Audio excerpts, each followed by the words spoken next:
Good morning, Boquete. Good morning, Cherokee. Good morning, Bolivar. Engineer here in Boquete, and Veronica in David.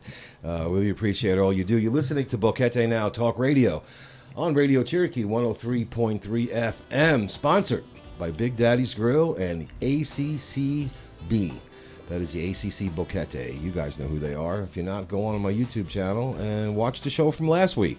I promise you'll have a good time. We had a good time here. So here's what I'm going to do here for the next few weeks. I know that there's been a lot of businesses that have not done well during the pandemic. And, you know, you hear on social media about this company going out of business, that restaurant going out of business. So what I like to do is focus on new businesses, you know, people who have invested in our community and have started up and, you know, are adding back to our local economy. And my first guest for this is a guy named Justin DeKirk, who owns a company called Justin DeKirk. And he's he's a multi-talented individual. He does social media marketing, website development, SEO. If you don't know what that is, well, he'll explain that to you.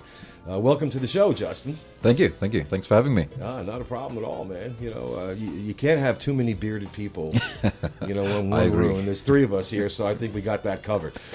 So first of all, how long have you been here in Boquete? Boquete, we immigrated from South Africa 8 months ago. 8 months. So Yeah. you guys just pretty much got here. Yeah, fresh off the And boat. you already jumped in. That's it. I have no other way. That's the only way to do it, right? Yeah, absolutely. So you've you develop websites. Yeah. And I guess you do all the whatever's involved with that, your graphic design and Correct. SEO and all that stuff. How long have you been doing this? My father worked for IBM. So Small company, yeah. Yeah. I don't know if you've heard of them. Yeah. Yeah, since I was born. So, you know, I grew up with the latest and the greatest Yeah. computers in the home, you know. Those old floppies that you could turn around Oh and my bend. God. I started with IBM AS400 mainframe Yeah. and the punch cards. Yeah. That's how old I am. Yeah, and you used to get the old floppies, the huge ones on the Yeah, the A-frames. 12-inch. Yeah. They make great Frisbees. Yeah, they Just did. peel Yeah. them open. Yeah. One time use only. So my father worked for IBM, so I grew up with computers in the house. Yeah, and just kind of the passion grew from there. Yeah. You know, my friends used to come over. I thought to play with me, but you know they want to play on the computer, and then rent movies for me to watch. So the love and the passion of IT and all things computer related kind of grew from when I was born. It was always in the house, and finished school.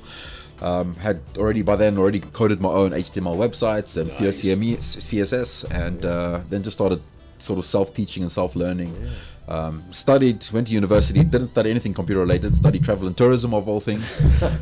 That didn't really pan out. And just, you know, YouTube as a fantastic resource and yeah. self-teaching, self-learning, self-upskilling to where I am now. I've been certified in web design and web development, graphic design, got all those courses and ticked all those boxes, as it were. And yes, I've been doing it since as far back as I can remember. Well, you know, it's a good, you know, I spent just about my entire career in IT, and, you know, you always come back to it. Yeah. It's almost a recession-proof, Yeah. business. Yeah. Because no matter how bad a company's doing, they've got to keep their tech working. Yeah. And you know, it's a good skill set to have, and it'll always carry you through. You know, and I know that here in Boquete and in the province, there's a great need for that. Yeah. There's not very many people doing that, and you know, we live in a digital world. You know? More and more so every day. And without that aspect of a business, you stand very little chance of being. You do social media marketing. I do. Yeah. So yeah, I consider myself a all-in-one house digital agency. So it's Justin DeKlerk, by the way, not Klerk. Klerk with an L, Klerk. Okay, all right. So it's justindeclerk.com. All-in-house digital solution, I consider myself. So I do from social media, you know, brand marketing, graphic design, web development, and everything in between, like you said, all the little nitty-gritty things. So I've been lucky enough not to specialize in one thing, you know, get focused on web development, for example. I can offer my clients everything in between.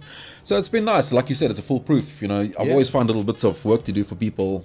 You know, it might be web development, it might be something simple like setting up an email account, and everything in between. And for me, it's been a fantastic journey, and it's all self-taught. And it's like, you know, they say, like, if you do something that you love, you never work a day in your life. For me, that's how I feel. I can sit behind a computer for hours And sometimes I lose track. Like I'll charge a client for 5 hours, but I'll end up working for 15 hours just because I enjoy right? it. Yeah. So just remember that when I quote you. No, it's funny because when I was doing that years ago, I'd be in my shop, in my studio, and I'm thinking it's 2, 3 in the afternoon, and here comes my wife to the door with dinner. Yeah. So it's 7 o'clock. Yeah, yeah. I'm like, well, I have no windows. Yeah, I yeah. don't know what time it is, but Yeah, usually mine's, are you coming to bed soon? I'm like, oh, 2 a.m. Yeah. Tomorrow, Yeah. maybe. Yeah. But it really is a good. It's a great field to be in. Yeah.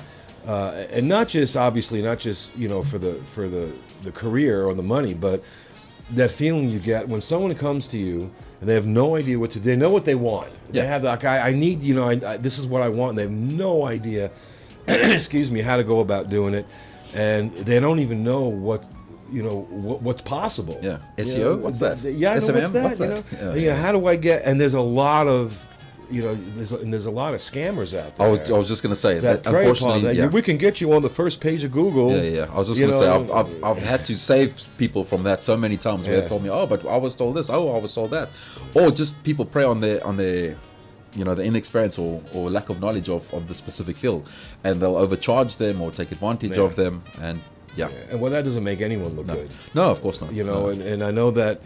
And hesitant to sign up with you, Well, sure, because if they hand $1,000 over to someone who says, I can get you on the first page of Google in 24 hours, and as well as I do with SEO, it doesn't happen in 24 hours. It takes time to build that, and then they get disillusioned. And a lot don't want to give anyone any money.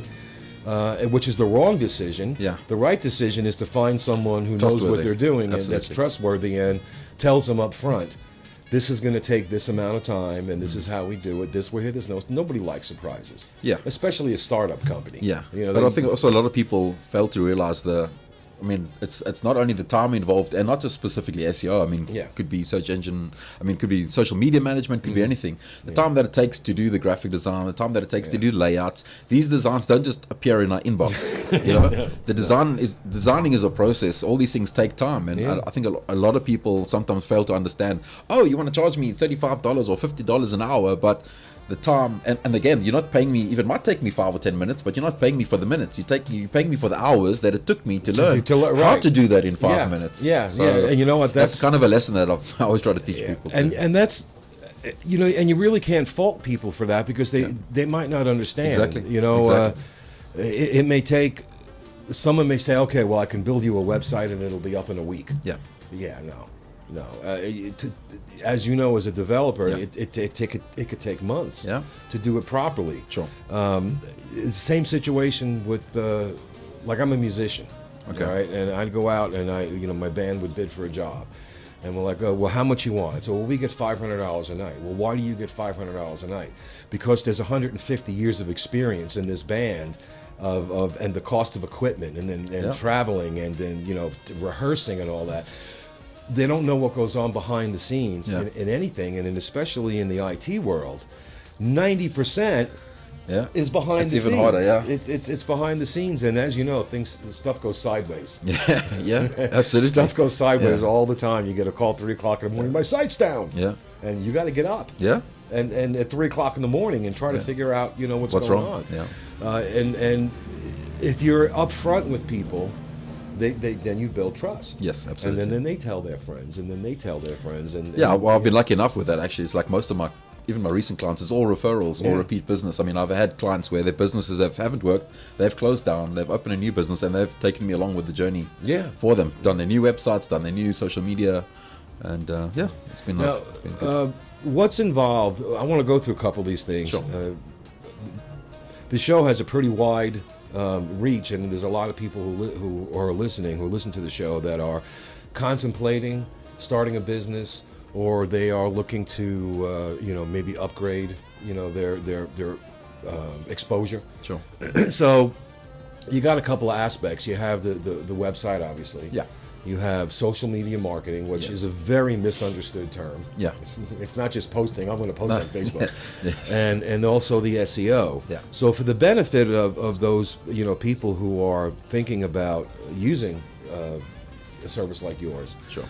What's involved and not detail, of course, in creating a website. Yeah. And the average time that it takes, just so people know, if someone comes up to them and says, I can do this in 24 hours, they have the real, Sure. the real story. Okay, so for websites specifically, I mean, you need a domain name, obviously, first of all. You need hosting, which is where the information, the data is hosted, and then you need somebody to design the website for you.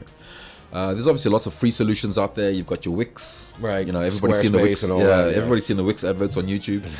You've got those where you can drag and drop, and it is making it simpler for your average Joe to make his own website. Yeah. You're not having to pay somebody hundreds of thousands of dollars, Sure. and that is a good thing. I mean, that is obviously taking business away from me. It's got its place, though. Exactly, it's got its place. Yeah. For the more detailed and more functionality that a website needs, then people would obviously start to come to me. Yeah. So you need in its raw essence, those are the three things that you need. You need a web design, you need hosting, you need a domain name. Yeah. So for that. And what I think what a lot of people, many people, I want to say a lot, but many people don't understand is that these free services, the drag and drop, Sure. the limitations. Yes. And I've dealt with that, Yes. considerably. Someone say, hey, I got this Squarespace website, which is, I'm not saying anything derogatory about Squarespace. It's got its place. But they have templates. Yeah. And, okay, well, I love the way this looks, but I want this font. Or I want this color background, and you can't do that. They're locked into that template. Yes. And you hate telling someone, a customer, well, I can't do that, because then they think that it's a reflection on my skills, on your skill set, Sure. when it's you got this free template, and these are your limitations. Obviously, as a web designer, you create custom graphics, you create custom menus. Sometimes they might want things embedded in there that you can't do on the free sites. Yeah. I mean, look, there's lots of options. You've got your free services like your Wix and your Squarespace. You've also got like Template Monster and Rocket themes that out of the box they get a template, but you still need somebody to configure it for you. Sure. That's sort of the middle of the range option, where Wix is the cheapest option, and then you've got me on the other end. I don't really do the Wix and that, but I can help you if you've got a template. I can help you configure it. You can buy a template for $59 off one of these sites, and I can help you set it up and configure it. That's the cheaper option. Or what I do is I've built up so many templates over the years too that I just offer my clients, these are the ones I have. If you like something else, you can.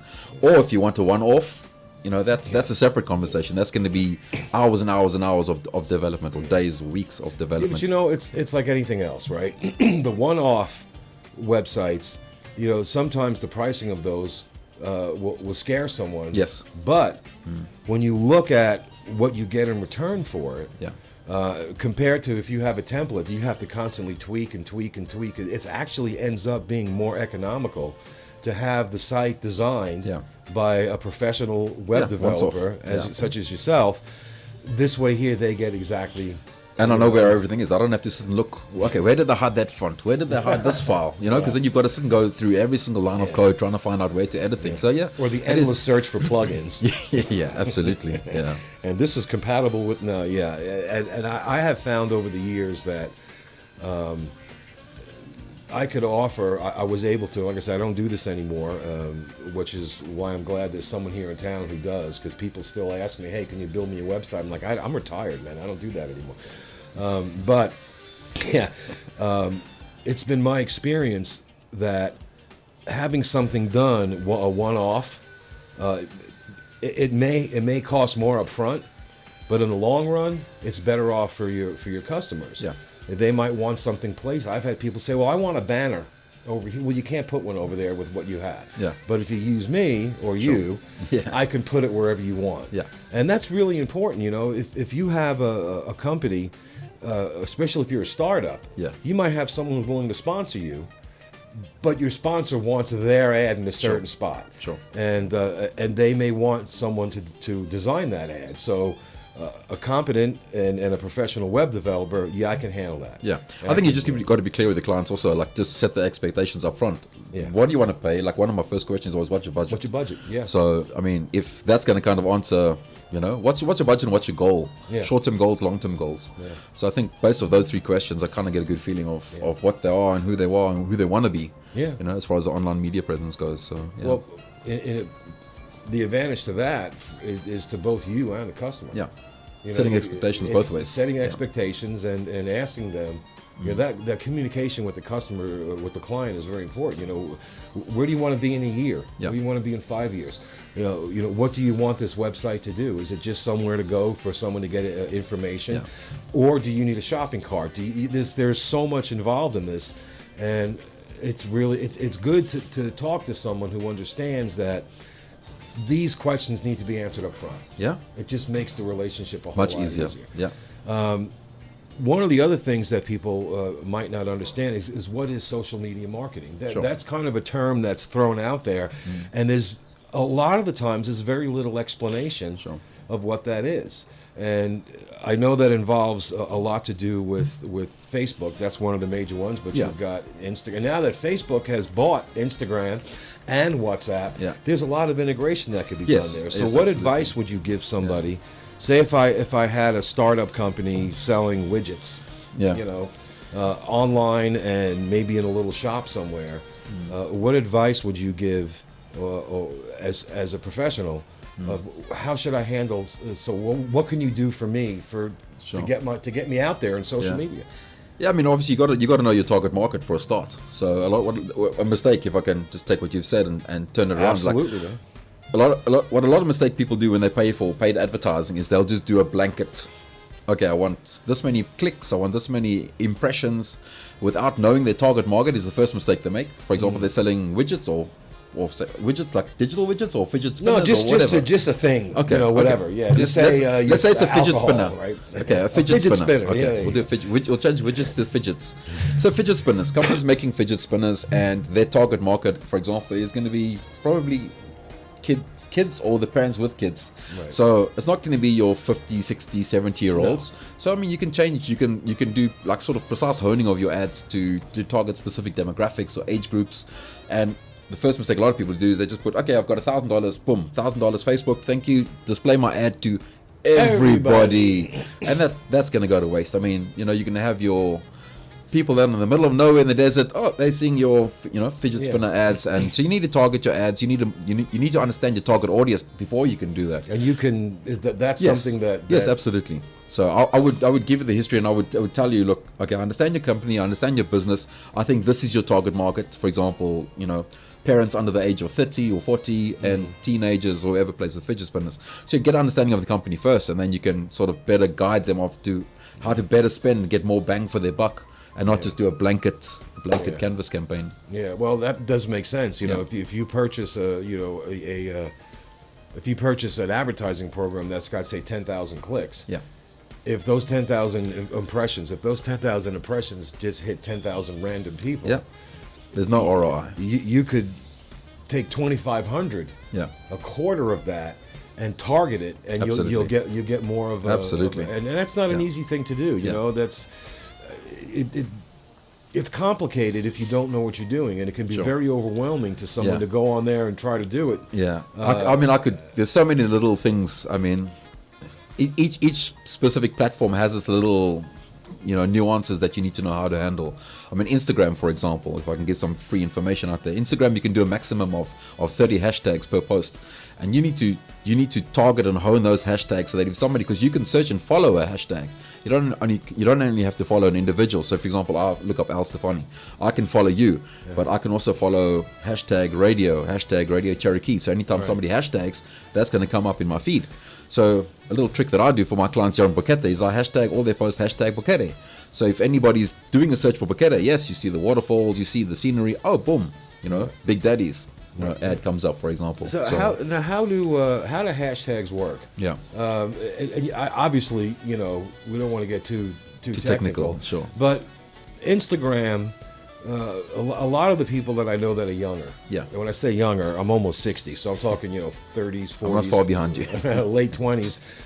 They don't really spend a whole lot of time on Facebook. Yeah. They're on Instagram. Yes. And I have an Instagram account, and I'm almost embarrassed to say that I never use it because I'm not, you know, I don't run a big corporation, so I'm not really sure how these hashtags work. So for the benefit of those of us, you know, with more gray hair than not, what's the principle behind hashtags? It's basically, in a nutshell, it's an indexing feature. So it assigns your post with an index tag, and if you remember the old library system, Oh, yeah. for the cards. Yeah. Okay, there's a hashtag with this, and everything behind that hashtag has been filtered. So it's just an indexing system basically. So every picture and post that I assign a specific hashtag to, the AI algorithm in the back, when somebody's searching for it, will bring up all those hashtags with that specific tag. So Okay, in a yeah, nutshell. that's beneficial. But then as you well. can use that to your advantage. So, if you're trying to target a competitor, for example, you can include their hashtag in your post, and then when somebody's searching for their hashtag, You'd you'd come up. Yeah, so, there's all these little tips and tricks that you can use. Yeah, well, there's so. Oh, you got Facebook, you have Twitter, you've got Instagram. There's so many. So, and again, every country, it's something that I failed to mention before. Every country has its preferential social media. Like Instagram is very popular in Panama. Yeah. So, and obviously Facebook. But every country has its preference of which social media channels they use, and I mean they're growing daily by daily. But you've got your top 4 or 5. So. Well, you got TikTok now. Yeah. and a lot of people early on didn't take it seriously. Yeah. And it's grown to the point where it's a major player. And between you and me and 12,000 other people, I enjoy TikTok. Yeah. And I've gotten pretty good at finding stuff on it. And I've got a couple little funny videos on there. But I've noticed lately, in the last maybe 6 months, maybe the last year, I see a lot more sponsored Yes.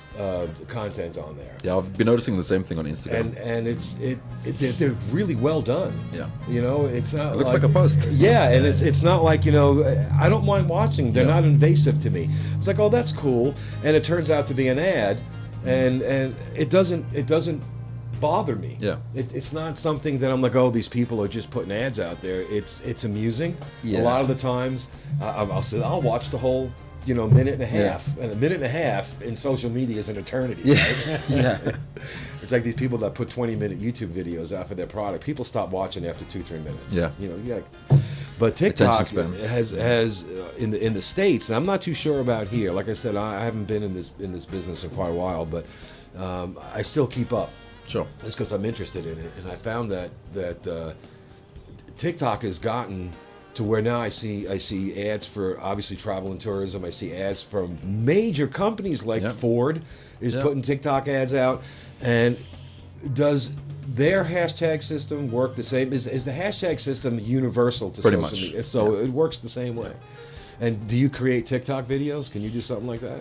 I do, but it's not something I really specialize in. I prefer to stick to the Instagram, Facebook, Twitter, or even do LinkedIn profiles and for companies. Also People in South still use Africa. LinkedIn. Yes. It's like Facebook for professionals, pretty much. So. No, I have a LinkedIn account that I rarely look at. And I went on there I don't know, about 2-3 months ago because I just got this notification. I upgraded my operating system and I turned on notification. I forgot to turn off notifications. Forgot to turn off. So now I get, you have like 37 LinkedIn, and I went to LinkedIn. I hadn't logged into LinkedIn in almost 2 years. Yeah. And I'm saying, I don't know any of these people, but we have something in common. And I have like 700 and something contacts on LinkedIn. I don't know any of them. Yeah. And I don't even use LinkedIn. So, but that's good to know because for professionals, that's a good platform. So, they've managed to hang around. Everyone thought they were going to disappear. No, it's got its place. It's got its place. I mean, like the social media management that I do for people, it's not just Facebook. I do include LinkedIn. So, for example, I charge a base price for one social media platform, and I write content creation for them. So, I've got to post that across all their channels that they have. So, even if it's a Twitter, I mean, Twitter, you're restricted with your amount of your text, your character text. Images, obviously, same thing with Instagram. So if they've got a specific campaign, I need to put it across LinkedIn, I need to put it across Facebook, and each one of those has dimension restrictions for images, text restrictions, hashtag restrictions. So you got to really know what you're doing so you can maximize the return for the client. And also, your clients need to know why this is the rate. Why is this the rate? This is what's involved. Yeah, unfortunately, it's not one size fits all. Right. You've got to adapt and create sort of a specific individual post per platform. And then keep the follow-up on. I know Facebook has changed the size of their... several times. And years ago when I was doing what used to be called social media marketing, it's obviously changed a lot now. Yeah. I'd get an email from someone. Well, I logged into my Facebook and half my graphic is cut off. And I go on, well, Facebook Same thing changed happened to me. They changed the dimension Yeah. of their... Yeah, and I didn't get that memo. So yeah, so whatever. But it's really important, you know. I've run into some people that still ask about, you know, newspaper ads. I'm like, yeah, I'm old, when I'm that old. I don't. Well, you know, Yeah. but it's like I said, it's people that I've known for years and years and years. And I'm like, I got this guy wanting to do this thing called social media marketing, and I've got this ad running in the, you know, the Chicago Tribune on page 9 down on the corner, and Yeah. I'm like, yeah. Again, I give the guy a call, Yeah, and again, it have goes- him move you off Yeah. of print into the digital world. Again, it goes back to my previous statement about knowing your target market. I mean, you know, are your clients the people that only read newspaper, or are they reading the newspaper on their cell phone or their tablet, which is probably going to be the younger crowd? So it's all about knowing your target market specifically. Yeah. And it's interesting about, you know, targeted marketing. I remember back before, before the internet, trying to do advertising involved buying lists. You know, you bought lists Yeah. from companies, and you That's said, okay, what well, happens. It's just not digital. It's just Yeah. digital now. Yeah. Okay, I need, you know, if I have a fidget spinner company, Yeah. you know, well, I need the email addresses or the home addresses of anyone who might have, you know, bought an erector set for their Yeah. kids or Yeah. anything like that. Sure. And then you'd have to develop your marketing and Yeah. and you have bulk mail and printing. It's less expensive now, Yeah. and you reach so many more people. Yeah. That Those same things still happen, just digitally now. There's still Digitally, bulk yeah. mail. There's still people that sell you information. Yeah. There's still all of that harvesting of email accounts. You know, and I don't know if you have to know somebody's physical address. It's so much easier just to click add, yeah. you know, 100,000 emails and click send. Yeah, and So- that. I mean, everybody knows what the inbox looks like. Well, you know, it's inevitable you get junk all the time. I think you know, a business now, one of the things that they really need to do initially, even before they open their doors up, is to hire someone, you know, like you, to give them the guidance. Sure. You know, they have enough to deal with setting up their accounting systems and everything else involved in operating in a business. Trying to add something they don't really know Yeah. about that's so important to the Yeah. success of their business. You know, Especially in this day and age. It's actually one of my taglines, I think, on my website is like, you know, you run your business and let me do what I do so that you can run your business, you know? Yeah, Because that's what you need to focus on. Now, let's talk a little bit about SEO. That Yeah. I think is one of the most misunderstood aspects of I guess that's part of marketing. Sure. In a way, It's not easy to understand how it works unless, you know, you're in that business Yeah. and you're in that industry, and even the years that I had spent developing websites, and this you know, like I said, I haven't done it in many years. SEO was new when I left. Yeah. You know, it wasn't, and you basically you can walk through what you a WYSIWYG, right? Yeah. What you see is what you get, Yeah, yeah, and you yeah. put your little information in. Yeah. But those free ones Yeah. don't really do Yeah. anything for you. What is the purpose of SEO? If you can explain that, Sure. And how is it important, or why is it important, Yeah. and how does it work getting your company, your website, further up the level of the search Sure. engines Well, I mean, everybody's in business for what reason? to make money? Well, how are you going to make money if nobody can find you? That's right. So, I mean, that's obviously that, and that's what it is in a nutshell. And search engine optimization, I mean, the Google algorithm, talk about Facebook changing all the time. Google algorithms keep changing because people, you know, they abuse certain things. Like, I mean, one of the tricks in the old days was just like your background was white and you just add lots of keywords in white so nobody would see them. Yeah. But, you know, Google catches on to these things, and Oh, so yeah. do the other search engines. And they change their algorithms. The algorithms are much, much smarter now. But yeah, in a nutshell, search engine optimization is being found. It's you're increasing your listings. And again, I mean, this, without getting too technical, I mean, there's so many things that you can do. I mean, you can specialize in local SEO, international SEO, and again, it's about indexing. What information do you have on your page? What are your heading tags? So your heading tags on your page. So for example, fidget spinners.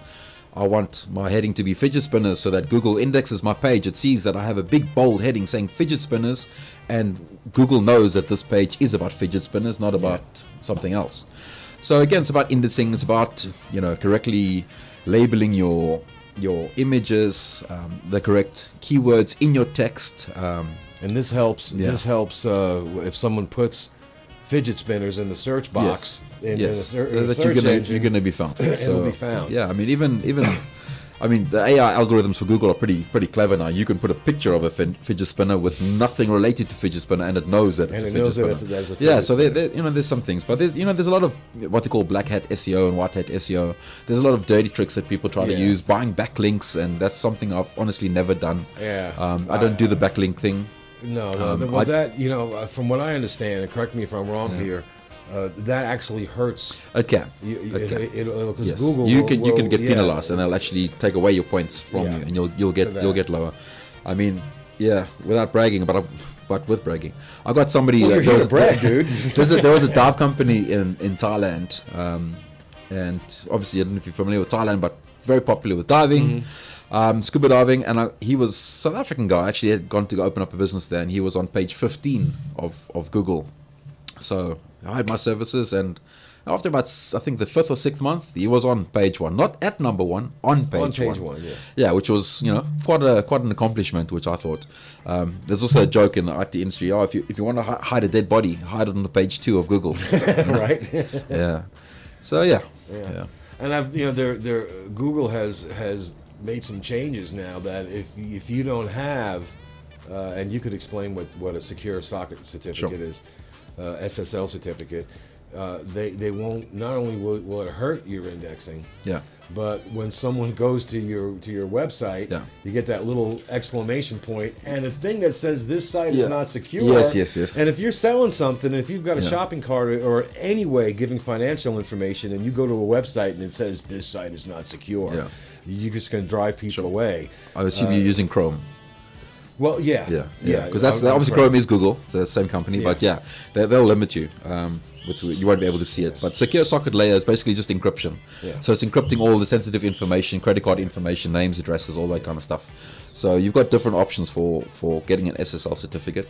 There's a lot of hosting companies that actually offer you free SSL certificates, like with Let's Script, or you can do a paid one, depending on, I guess, the sensitivity of your information Sure. or what level of encryption you need. And I can handle all of that too. But that's pretty much what it is. It's interesting to me because I've got a few websites that are personal. Yeah. I don't sell anything on them. They're just blogs. I have a digital newspaper. Sure. And my digital newspaper is 100% AI. Yeah. It just runs the everything. feeds, yeah. It pulls feeds in. It's a news aggregator. Sure. So I get on about 6 months ago because I check it once in a while. And I click on it and it's spinning, and I'm waiting, and it's like 3 minutes. I'm like, well, what the heck's going on? It's okay. I get back to the house and I go on Chrome. I go on Firefox. I go on Tor. I go on Safari. I go on all of them. I went on like 8 of them, and the thing's not loading. Yeah. And it turns out my SSL expired. Oh, yeah. My secure socket, and Yeah. I had no idea. I got no. And a lot of people tell me, well, I don't like Chrome. Yeah. I'm not going to use Chrome for whatever reason. I don't Sure. like big companies or whatever. I prefer. People need to understand that it's not what they like. Yeah. 70% plus of users in North America use Chrome. Yeah. So I'm guessing that's advice that you would give them. I know you may not like to use it personally, Yeah. but No, I do. Yeah. I actually do. Yeah. I do. Yeah. and I really don't have a preference. Yeah. Myself, I know that Chrome is a memory hog. Yeah. And you have to clean it out once in a while. Sure. And I know there's a lot involved there, but having someone on the other end of the phone that you can call instead of trying to Google, it's like trying to Google medical advice. Dr. Google, we've all done that. Come We've on, all let's done be honest. that. I'm dying. Yeah. You got a hangnail, man. Come on, But I'm guessing that's part of the service that you provide, that someone can just contact you, whether by phone or email or Sure. text. It can be really frustrating for an end user. Yes. And I've been on both sides. Yeah. For an end user to try to figure out why your website's not working, Yeah. or how come when I delete my email it shows back up. Yeah. And Yeah, I have to. Sorry, Mom. I'm going to talk about Mom now. But yeah, my mom's 64, 65 now, and there's almost weekly team viewers into her computer trying to help her with silly little things. Yeah. But you know what though, that it's comforting, especially for people who just aren't tech savvy, and a lot of people aren't, and they shouldn't have to be. If you run a business, you shouldn't have to be the whole IT department. Yes, absolutely. You need to have someone that you can contact. Hey, this is what I want in my website. This is where I want to be on Google. This is how I want my emails to be sent out. What's your budget? What's your budget? Email marketing. You handle email absolutely, marketing. That to me is really, really important. Is it something that you develop, or do you use a service like MailChimp? Or I do. It depends also on the client's budget again. All dependent on that. Yeah. So I got to tell you, I consider myself fairly tech savvy. Yeah. I got on MailChimp. I said, okay, I'm going to help a friend out. I'm just going to help a friend out. So yeah, I can handle this. And I got on MailChimp, and within 10 minutes, I was lost. And that really, boy, that's a hit to your confidence. A career IT person. Okay. But what? Okay, I'll share an embarrassing story too. So my son's like 7 years old. Grown up with iPads, the iPad generation. Yeah, He's a kid. I mean, the school that they went to in South Africa, they had iPads for textbooks. So this Minecraft game that they play, and I consider myself extremely tech savvy. And he's like, Daddy, how do I do this? I'm like, my boy, I didn't even know who downloaded the game for you and who taught you to play in the first place. I'm lost, and there's this other game, Roblox or something. Yeah. They're like, and I watch him playing, and he's like, it blows my mind how this little kid has taught himself. My grandchildren. Yeah, it blows my mind. They got iPads. Yeah. And the next thing I know, I get this request to join a group on Messenger, and I say, "Oh, look, who is this?" And it's my 9-year-old grandchild. I was like, how could you fit?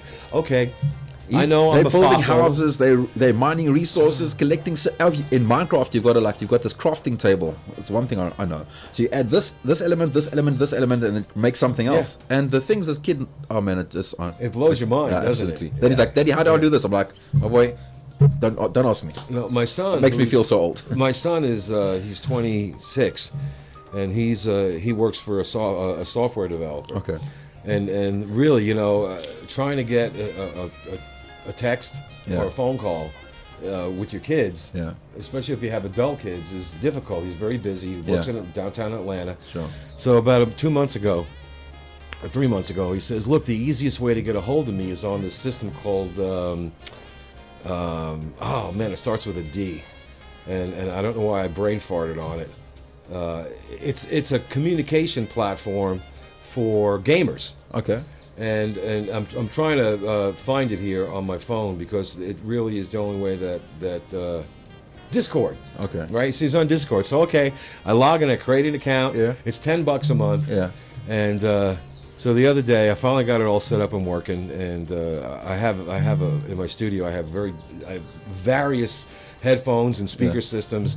And I'm trying to talk to him on this, and this is an embarrassing story, right? So I got my headphones on. He goes, "You're breaking up. I can't hear you." And so I'm moving the mic, on the headset close. Yeah. He goes, "Can you hear me now?" And I'm thinking, I must seem like this idiot, Yeah. right? And he goes, "No, you're breaking up. You're breaking up." And he goes, "Okay, go into the settings." And I'm thinking, I'm supposed to be the one doing this. He says, "Go into the settings. What microphone are you hooked up?" Yeah. Okay, you're using the microphone on your webcam, which is halfway across the room. And then he loads a game. Yeah. And I'm sitting there talking to my son, 2,500 miles away, on a 43-inch monitor, watching him play a video. Yeah. And he's really good. Yeah. Right? It's funny, though. Those of us of a certain age have had to, work a lifetime to develop these skills. And it's a constant, you're constantly going to school. Yeah. But yet you give a 7-year-old an iPad. One of my other grandkids, have you ever heard of Roblox? Yeah, Roblox. Yeah. I'm like, no. Well, you should try it. So I downloaded it on my phone. Yeah. I downloaded I've got Minecraft. and I opened it, and I'm like, okay, I have no idea what the heck I'm doing. Yeah, what's the purpose? Yeah. And you build a house. Okay, so I find where to build. I can't find anything. Yeah. They're making fun of me. I'm like, no, this is really easy. And they go through this 40-step process Yeah. from memory. Yeah. And I'm like, just WhatsApp me. Yeah. Yeah, you're talking about your son playing the games. My Yeah. son does the same thing. So I've noticed that's how he teaches himself. Yeah. He'll go onto YouTube, watch other kids playing Yeah. the games he's interested in, and then he'll go and crack on. He'll crack on. Yeah. Wow. Yeah, it's amazing. And, can you imagine when that generation, 7, 8, 9, 10, 11-year-olds, get to be, the tech people? Yeah. How brilliant. But what tech's going to be existing then? but though? I didn't grow up with the internet. Yeah. I think I'm at the tail end Sure. of baby boomers. Yeah. I didn't grow up with this. I got my first internet in '94 with that, and before that, I was using an acoustic coupler. Wow. Right. Kids now that are born now, this generation, especially this generation, the new generation, they're born into to this. They don't know any other way, and they've developed. It's almost like evolution, right? They're developing these skills to where a 7-year-old can get on. I look at Minecraft, and all I can think of is this looks like the 8-bit games I played back in exactly. A lot more complicated, but absolutely, visually, But our kids and our grandkids, if they do what you did, follow your dad. Sure. Right? Your dad was IBM. Yeah. And they follow what you're doing. I can't imagine the level of skill that they're going to have. Absolutely. That's why he spends a lot of time on his iPad, but I'm like, so did I. Yeah. And look where I ended up, so I'm happy. So I know. I'll let him do it. How do you? It's kind of a difficult thing to parent when you're in IT, Yeah. and your kids want to spend all that. Yeah. I grew up around motorcycles. I rode. My dad rode. My grandfather rode. My kids grew up around motorcycles, and when my kids decided I want to ride a motorcycle, my wife was like, "Are you going to kill you?" The whole thing. Yeah. And I can't. I can't be a parent. Yeah, to I that. did it, and I'm still here. So go ahead and get that bike, and the only thing I can do is try to teach you how to do it right. Teach them how to do it right, and I guess as an IT dad, you have that responsibility to teach your kids if they want to follow dad's footsteps. Yeah, I think there's a lot of parents out there like, oh, limit screen time, limit this. For me, it's about the traditional sense of school. Like Elon Musk said it, like the school system is flawed fundamentally. It's antiquated. University is out of date. It's just a party. That's what you go to university for. I mean, everything, like the majority of what I know was self-taught. Did I get the certifications? Yes, but that was only purely for immigration purposes, so that it would be vetted. Right, yeah. But the information and the resources that are outside. I mean, when I was growing up as a kid, it used to be encyclopedias. I used to sit Encyclopedia Britannica, go from page to page to page. I mean, that's when I was like really young, before the internet really exploded to what it is today. Yeah, but you have, as a professional, and as a dad, you have a unique opportunity to help shape that next generation of IT professionals. Well, that's what I hope I'm doing with my son, because like limit screen time, absolutely. But I look at what's he learning. He's being creative. He's being intuitive. He's teaching himself how to do all these things that I didn't teach him how to do. Yeah, but you could also teach him the things that are advantageous or really the right thing to do in your business. Yeah. If you run your business, I'm sure you do, ethically. If you build trust with your customers, if you are honest and reliable, those are skills that you could pass on. Yeah, so the way I do it is like we homeschool our kids, but we don't do traditional sort of curriculum. So I look at what he enjoys. He enjoys Minecraft. Okay, I'm not going to teach you how to spell Apple. I'm going to teach you how to spell Minecraft, or all the little gadgets and gizmos that you have to find in Minecraft. How do you spell table? How do you spell crafting? And then I find it's so much easier to teach them if they enjoy it. You teach them on their level. Yes. On what they're doing, and I think it's really important that our future is going to be dependent upon technology. Yeah. We're not going backwards. As much as people want to go back to newspapers and payphones. Yeah. It's not happening. So everything's moving forward, and people in IT now have a really good opportunity not only to teach those skills to the next generation, but to teach them how to be honest and ethical, and how to handle. And when you're sitting around with your family and you're sharing stories about, hey, this person needed my help, and here's what I've done for them, especially as they get older. we want more honest and more integrity in the IT field, because there's so much scam out there. There's so many people looking to take advantage. There's grifters. There's more grifters in the digital world than there are at the carnival. Yeah. And the business that you have as a web developer and SEO and social media marketing is so important to the future of our economy. Yeah.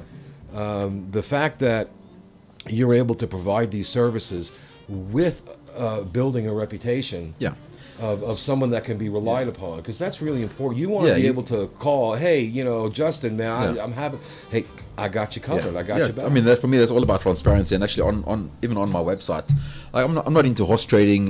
People say, oh, I've got a budget of this. It's for $100 for a website. And I'm just throwing that figure out there. Yeah. It's a lot more than that, but it's $100 for a website. I'm like, okay.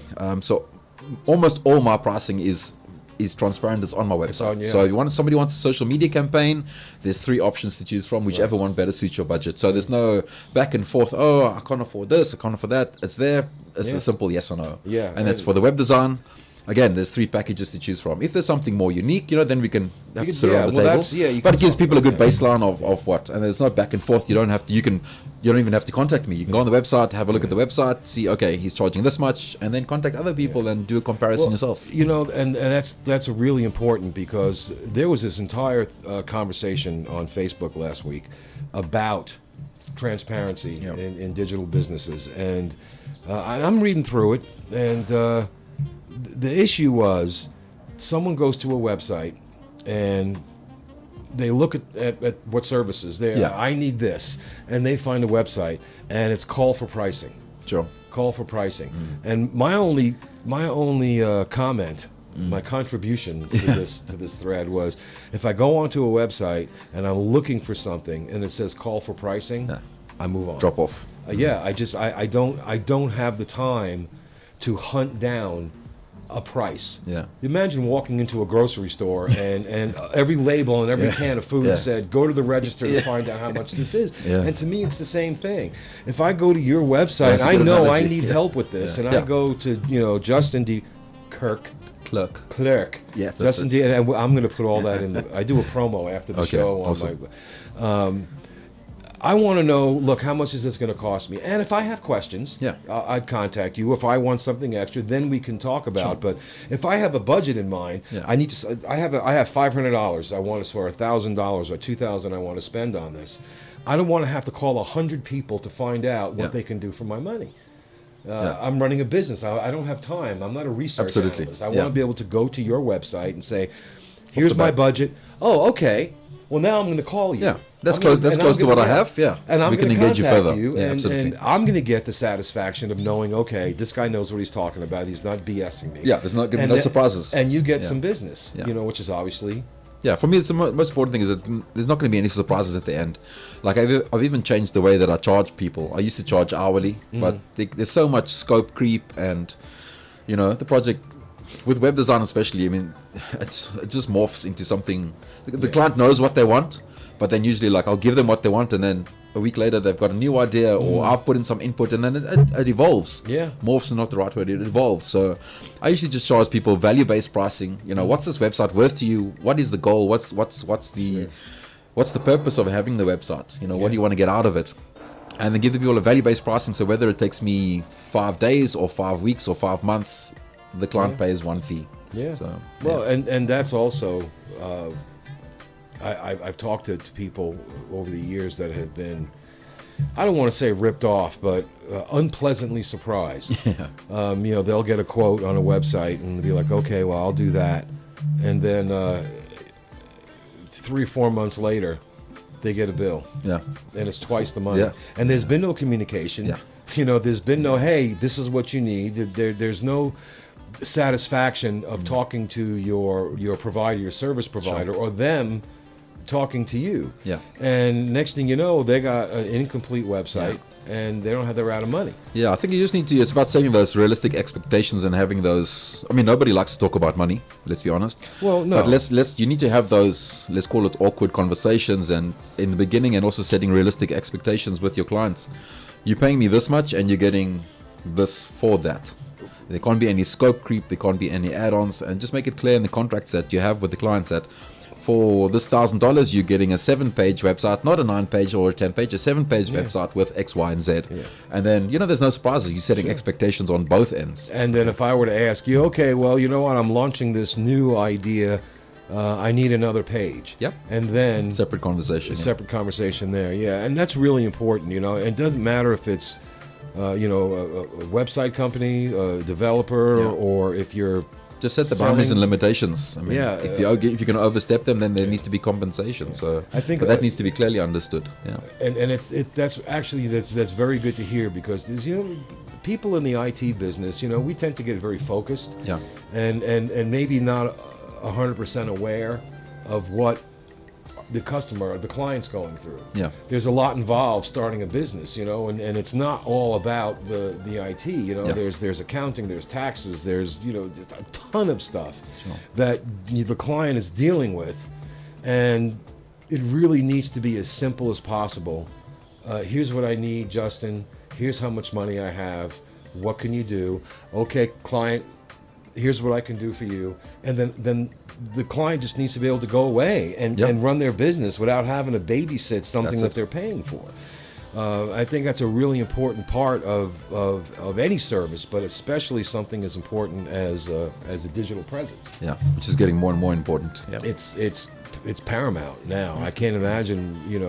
If you don't know what Godwin's law is, it's a principle in the IT field that technology, the capability of anything technical, whether it be a processor speed or whatever, doubles every 3 months. And because of that, it's almost impossible for an end user, whether it be an individual or a big company, to have to track that. Yeah. To have to figure out, that's growing exponentially. I never want, as a business owner, to wonder if my IT guy is doing what he's supposed to do. I need to feel confident that this guy's got it. Sure. He knows what he's doing, and there's also sometimes sometimes that's hard for clients that don't know what's involved or not familiar with the industry. I mean, that's the reason they're hiring you, is because they don't know usually. So like we said earlier, like trying to help people understand what's involved in doing anything of the things that I can do. It's sometimes that hard because they might not see, like SEO, they might not see, I've paid him X amount of money. Tomorrow, why am I not on page 1? Or the next week, I'm still not on page 1. These things, they take time and they take understanding too. Yeah. And that's one of the things that involves being an ethical business person, is to tell them, this is not going to happen tomorrow. You're not going to go. Set those expectations early. Yeah. And if you search for your company on the same computer. Hey, I'm on page 1. I've explained to them, you must search in incognito mode. Yeah, I'm on page 1, and then that's because you keep visiting your site. Visiting your own page. Google remembers that. Yeah, you need to do it, like you said, incognito. Yeah. Or when I was doing it, I would get my son on the phone. Hey, do me a favor, search for me. Perfect, and say, you're on page 15. Yeah. Okay, well then I know what that is. Or use somebody else's device that's close to you. Yeah. But being upfront, I think is in the, especially with the amount of people who are just in it for the quick cash. They're not instant looking at gratification. Instant gratification. To be able to explain to them, sit down and say, look, this is what you should expect. Yeah. If someone calls you and says that I can provide SEO services to you for $50 and you're going to be on page 1 of Google in 24 hours, it's not how it works. Yeah. Or my Instagram. Yeah. You can buy Twitter followers. Those are all fake. Don't do it. No, don't. Yeah. I've had that conversation with so many people. Yeah. I just bought 10,000 Twitter followers, and it only cost me $30. Yeah. And either your account gets banned, which if you have a Twitter name that's attached to your brand name, you've lost that forever, and you're going to end up getting, it's going to hurt you. Yeah, I mean, for the social media, usually when I sign up a new client, I always say also minimum 6 months, minimum 6 month contract, so that you can see that exponential growth slowly as I do what I do. Yeah, so. Well, no, those fake followers that got to be so popular a couple years ago. This is before any of the. That's still there. It is, but yeah, I got to give the tech companies though a little credit. They've developed algorithms, Yeah. To catch that, and it doesn't help anybody. Yeah. It skews. Yeah. It skews all the results and all the work that legitimate people do. Yeah. It doesn't help anybody. Not to mention, you look at your followers and they're all half-naked girls from the Ukraine with the profile picture that's an egg or a bird or whatever. It's obvious that with no followers. With no followers, yeah. Well, what I'm going to do is every week our awesome engineer here, Bolivar, uploads a video to YouTube, and I download it and I put it on. BoqueteNOW Talk Radio has its own YouTube channel. I put a nice little promo in front of it for me. And all of the contact information, websites, Cool. Twitter, Instagram, however to All find the handles, you, that's all in there. And then I share that on all over Facebook, and I reach a lot of people.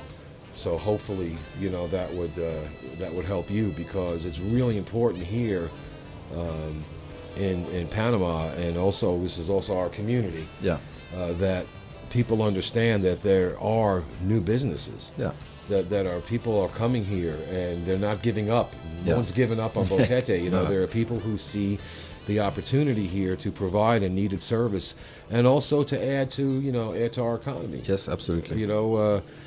I think it's important that people understand that We're here to stay. that you're here to stay, Yeah. and that there's a really, really bright future for our community. Yeah. And Happy.